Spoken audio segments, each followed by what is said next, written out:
ndakamborarama upenyu hwakaoma.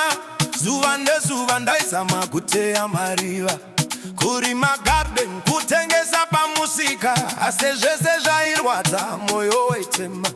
Nerimwe gore ndakazoenda kusa kunotsvaka greener pasture, asi ndakasvika ikopo zvakaoma, mapepa pamunhu wese ndaitadza kufema.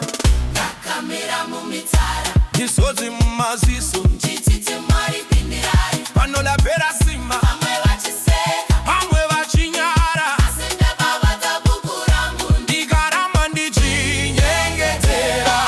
Asi ndavakupemberera. Ishe wangu Haleluya, makandisvitsa pandakaona sekure kure, ndakakunguruka pasi, zvino ndasimudzwa, handichafambi ndega, makandibata ruoko. asi Pemberera, mhuri yangu, vana vave kuseka, pasisina nzara. zvaitika hazvina kundikwanya, zvakandisimbisa nokuti imi Mwari makanga muripo.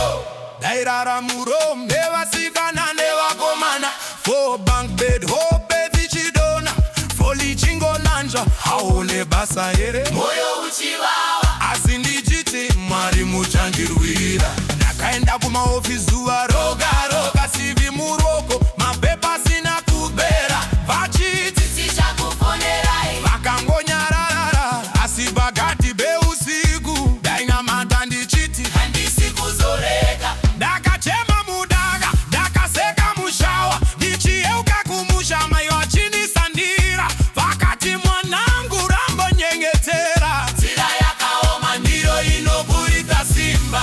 Asi ndavakupemberera. Ishe wangu uruye, Akashandura mifodzi yangu kuita mufaro, bank account rava kuona ruoko rwenyu, asi kuvhura mari, moyo wangu wabata rugare.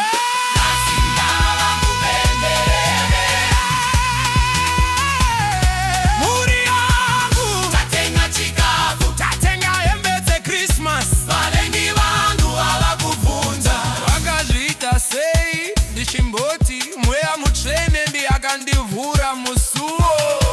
Ndakambozveza ndiri ndega, ndikaramba ndichikundikana, asi pandakaisa upenyu hwangu mumaoko enyu, makandivatidza chiedeza mudambudziko, makandiudza Mwana, handikusiya ndiri newe.